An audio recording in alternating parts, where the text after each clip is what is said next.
Hello everyone, welcome to Truth Hurts, a show where we focus on facts and not feelings. If you wear your feelings on your sleeve, this is not the show for you. My name is Annie Ross, and I have with me Eddie. Thank you, Annie. It's actually amazing for once not to do the introduction, just to chill back and just play passenger. It's good to be here today, Annie. Yes. So what's the topic? Guys, the topic today is why people get triggered. Do I want to say people or women? It's women. But why females or women get triggered by the word control, authority. When a man says he cannot protect what he cannot control, he cannot protect what he does not have authority over. Why do that sound so negative in the ears of a lot of, modern day women? Annie? I think we focus on the word, the control, right? I think when I came to terms with the word, I was also like, what do you mean? I don't want to be controlled. Who wants to be with somebody who wants to control me? And then I said, okay, let's look at the other definition. What do you call it? Synonyms? The synonyms, yeah. Let's look at the synonyms of the word. See if there's something more palatable. So I started to look at the other word. To steer, to guide, to direct, so that everything moves cohesively. And when you ask women what they want in a man, they want a man who takes charge. Who's in charge. Who takes the lead. Who has everything in control and figure out. But when they tell you that, when a man says, I can be with a woman and I cannot control, you focus on the word control. Semantics, again. Semantics, definitely. Instead of looking at what does he what mean? it encompasses, right? What does it mean to him? What does the word, because words can be taken out of context, in context or whatever, but you have to, what does this person mean? Until I started asking the question, what do you mean by control? Then I got a clearer answer. Otherwise, I would have just focused like I was a dog on a leash that was being guided somewhere, and I had no mind, no say, no input, which is what a lot of people think when they think of that word.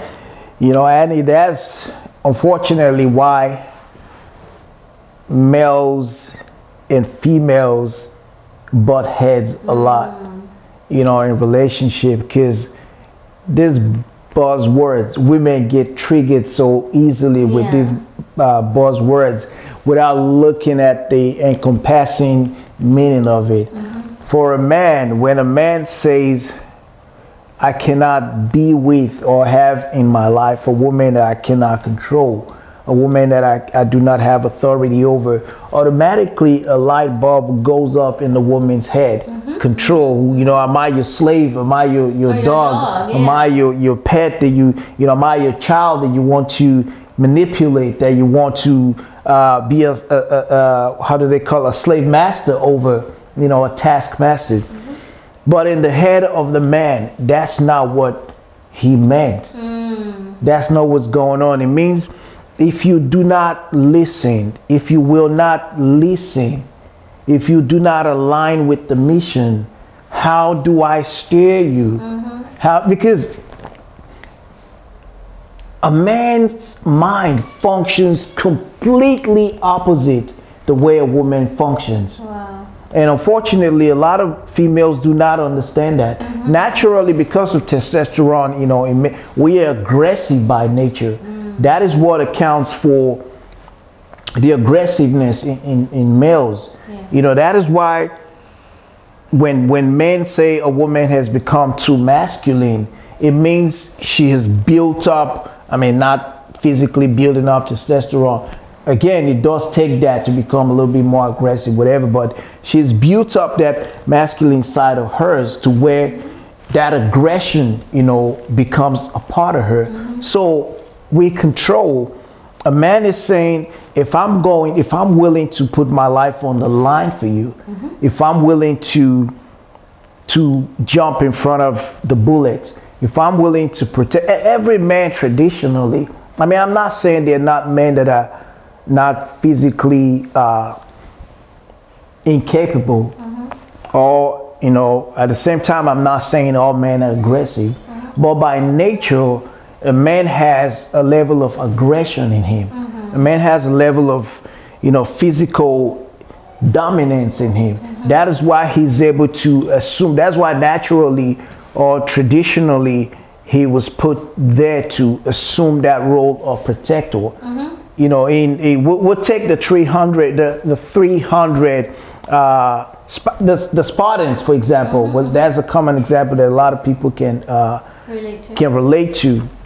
Those were warriors. Those were men that were willing to go end their lives to protect their families, to even spark the conversation. You know, because the counselors, the chiefs, the politicians were not willing to allow the king go to war, you know, with the Athenians. So the king took 300 of his best soldiers, you know, like, okay, let's go. Unfortunately, they knew it was a mission of no return. Let's go spark a war. So that's naturally how men are supposed to be built. Be willing to sacrifice themselves to protect those they love. So that word control, a man is saying, if you would not listen to me, because by nature, I'm not saying men are predatory by nature, but men are visual creatures. If I'm looking at the way a woman is dressed, for example, the way you are dressed, if someone walks in here in the outfit of a nurse, what would you automatically assume? She's caring. She's a caregiver. She's a nurse. You know, if someone walks in with the outfit of a plumber, you automatically, or a doctor, you assume that. Now, if my woman, for example, wears an outfit that is not befitting of someone, you know, somebody in a committed relationship, in a marriage or whatever, automatically she's screaming, I am available for other men's consumption. And because we're visual creatures, men look at you and you become an object of, what's the word for it? Desire. An object of desire. So for every man, naturally there's territorial. If I cannot say, baby, you're not going outside in that, you know, in that dress, because I know how my mind traditionally functions. And how other men think. And how other men, that's where we're going. I know how other men think. I automatically know that when you show up in a club or in certain environment looking like that with like a meal. 70% of you, like a snack, you know? Like a snack. Oh, yeah. There's a difference between a snack and a meal. Automatically, everybody else is trying to take, you know, your clothes off with their eyes, with their mind, because you say, here I am, I'm available, come have me. You know, so, I mean, that's just one instance. So with that control, when a man says control, yes, it can also mean, I want to be able to protect you. I'm trying to go as left as possible now. Oh, okay. You know, you could look at it like, oh, I want to be able to control your life, or I want to be able to subjugate you, or whatever. That's how a woman is looking at it. Not to say that there aren't men that do that. But in the sense of the word, when I'm willing to lay my life on the line, I should also be able to have the authority to say, do not put me in danger. Yes. Because you're putting your man in danger. You're putting his life in danger. When you make yourself approachable, when he will want to step in, and then that could cause a fight. And guess what? He steps up, that could cost him his life. So he's telling you, do not put my life in danger. Do not force me to where I have to step up and my ass get knocked out, or, you know, I have to end up doing something to somebody, or somebody ends up doing something to me. This is what a lot of women do not see or understand. Yeah, yeah. I mean, thank you for the breakdown because I didn't look at it that in depth before. But it's a great thing because when we hear the word control, we just focus on a dog. On the negative, right? I'm a dog. I'm not a dog. Why would you want to control me? Why would you want to tell me what to do? You know, I have a mind of my own. Thank you very much. But, go ahead. Sorry, I was going to say, but do you think that nobody's really had the conversation? Like, listen, that's not what I mean. That's not where I'm coming from. Nobody is really having conversations though. We're just left to assume. And like you said, it's not that there are men who don't do that. They're extremely controlling. They want to dominate at all costs, even at the cost of your relationship. You know, but there are those men that I've heard it before where they say, I can't be what I can control. I can, and now I'm at the age where I'm asking questions. Right? Before, I just, I would assume. The buzzword triggers you, right? Yes, I would assume, and it even stopped me from dating because I was like, now I want to be told, I want to be told what to do, where to go. I'm not even being considered about, where do we want to go on vacation? You know, it's just what he wants to do. I should just pack my bags and go. Now that's control issue. When somebody has controlling issues. But I'll tell you, traditionally, men want to please their woman. For the most, I'll tell you, the existence of most men is to please the woman. You know, from the career you choose to the wealth that you acquire to the success, the status that you assume in life. It is to please. It's to be able to get a top tier woman. It's to be able to get that quality woman. That beautiful, you know, I don't want to make it sound like, a trophy on the stand or whatever, but technically, a lot of men's life loses bearing meaning, purpose when there's nobody to, no woman to attract, no woman to use it for, to spend it for, to care, to use it to care for. That is mostly the sole purpose of a lot of men traditionally. Their drive comes from to provide, to find the best mate. To see, just like a woman by nature, just like from the lionesses to, you know, most female species, is to find the best, most suitable male, the strongest male that can protect her. Now, only in the human species that the person you're protecting, the modern day woman that you're protecting, that you're expected to die for, is saying, don't tell me what to do. But I'm expected to die for you. I'm expected to go out. I know it might sound a little strong. People are like, I mean, nobody's asking you to die, whatever. But that's the ultimate mission, right? You want everybody wants a man that's willing to die for her. To give his life for her. What are we deceiving ourselves? Unless you like beta male, you know, or men that you want to eat and spit out. Traditional women want men who are strong enough. If it comes down to it, right? Yeah. You know, stand in front of her and say, "Get back." You know, that's what most women want nowadays. I don't know what is going on in society, but the truth is, once again, I'm gonna go to my favorite catchphrase: entitlement. Right? We're in a society where the feminism is making it so hard for people to be realistic.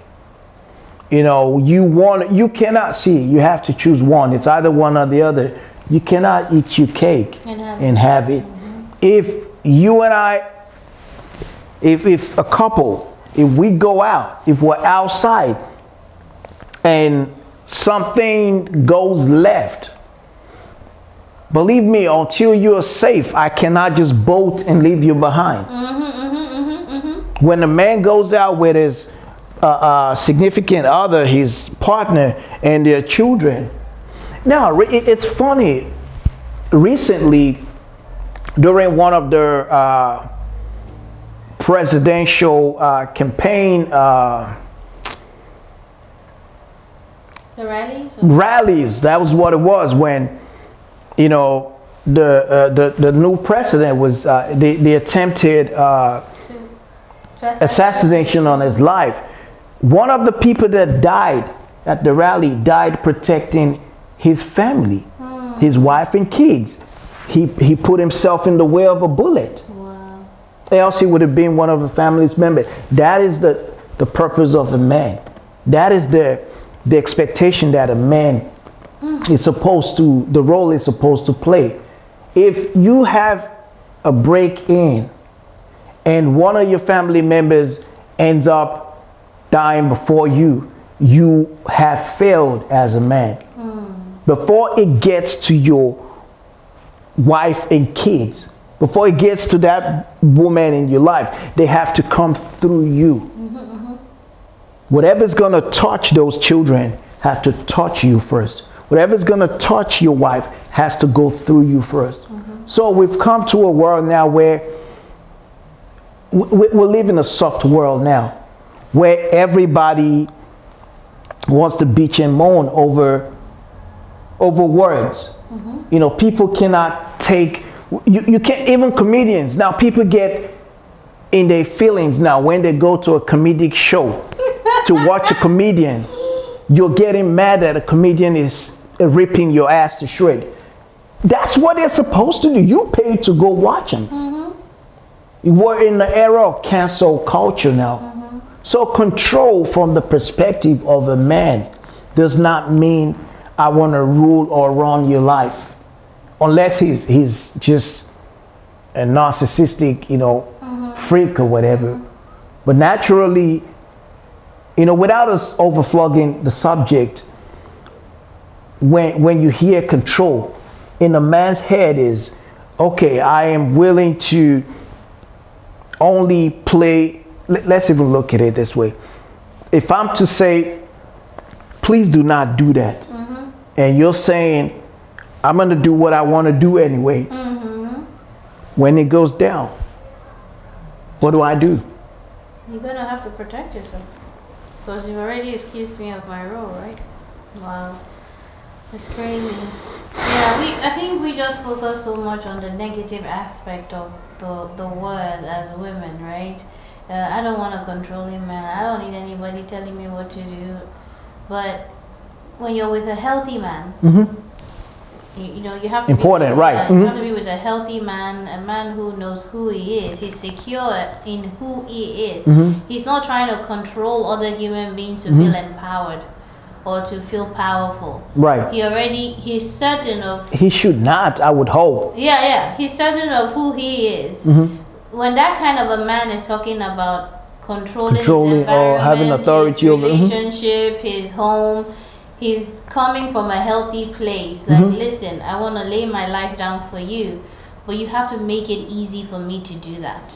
100. You know, that's what they're saying. But in our minds, especially some of us have been through trauma, divorce, you've tasted freedom. So when you hear the word control, like, no. I'd rather be single. I'd rather go where I want to go, do what I want to do before I let somebody come and tell me what to do. But you know, a lot of men are not healthy. Just like a lot of women have issues, a lot of men have issues. So part of being healed and going through your healing journey is starting to pay attention to a man who is healthy and a man who is not healthy, so you can choose wisely, right? And it's not just by what they're saying, it's also what they're doing. You know? Yes, I do agree with you, and I'm going to approach you from the perspective of when you come into a man's life, you come in to get onto his program. That's not taken away from what you are, who you are, what you bring, but you're coming in to get on his program, to be a helpmate, to make sure he's steering that ship right. Now, if I personally, I'm going to speak, you know, for myself personally, I cannot be or stay in a relationship with a woman. I cannot say, that decision is a bad decision. Please do not go there, because men think logically. Men approach things logically. I'm not saying there are not women that are logical. I'm saying by nature women are more emotional and men are more logical.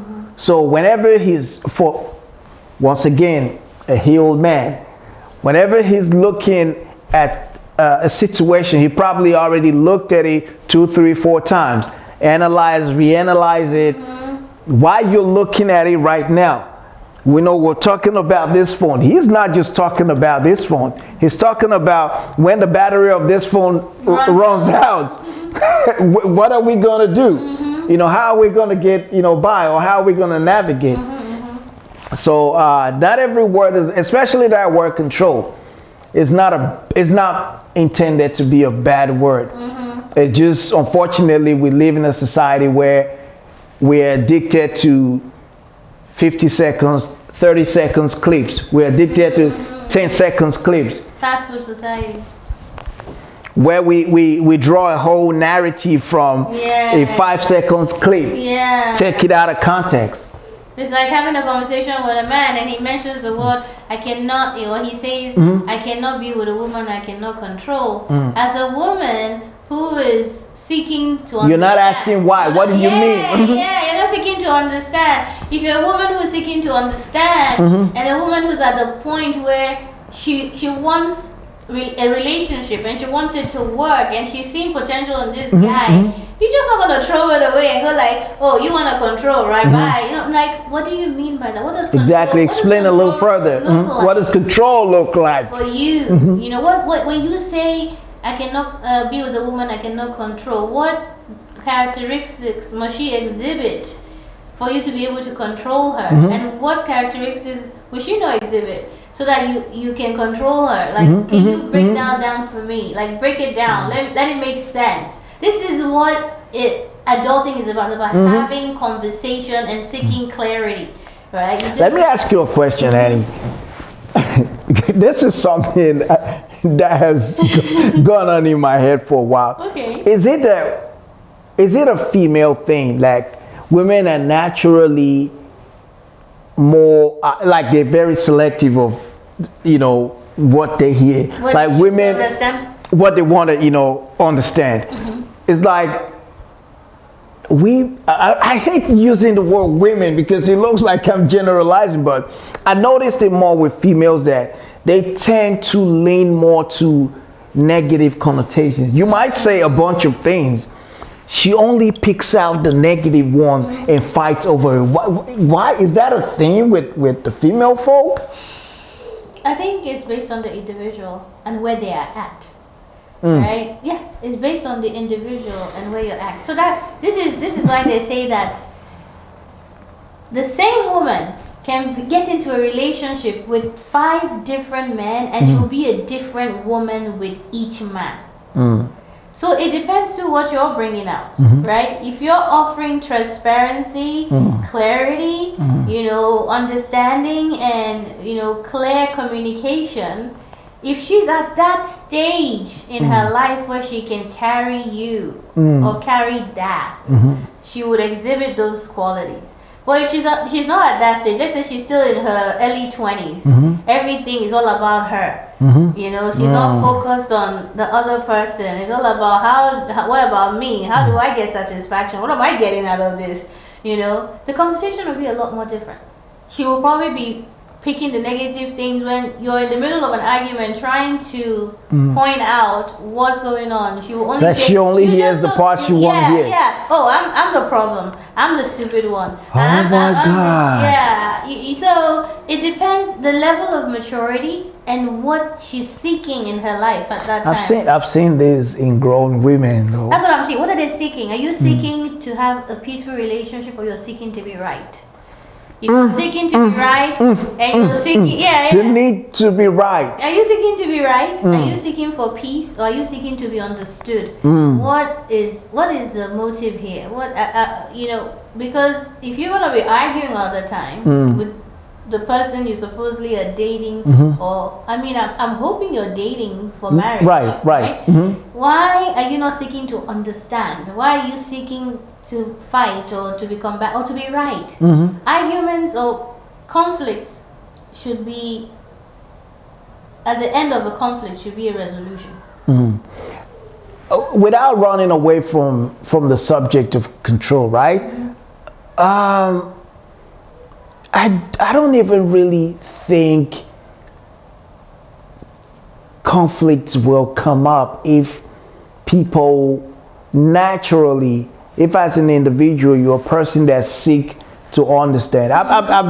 Aside me being, a counselor, me, being a therapist, I'm a listener. I can listen to a person talk forever. While you're talking, I'm trying to figure out why is that coming out of you? Why is she saying that? What is she thinking? And I do it to a fault sometimes because I let the person talk to a point where now they feel stupid. Like, okay, why you reveal too much? Aside revealing too much, just okay. Aren't you gonna say anything? You're just sitting there, are you even listening to me? Maybe I'm listening to you. Talk your heart out. So unfortunately, with the experiences I've had, people do not listen to hear. To understand. They listen to respond. Respond, yeah. So that is why a lot of these buzzwords trigger, for the most, it triggers women. It triggers the women who should do the work. If something triggers you, it means you need to work on it.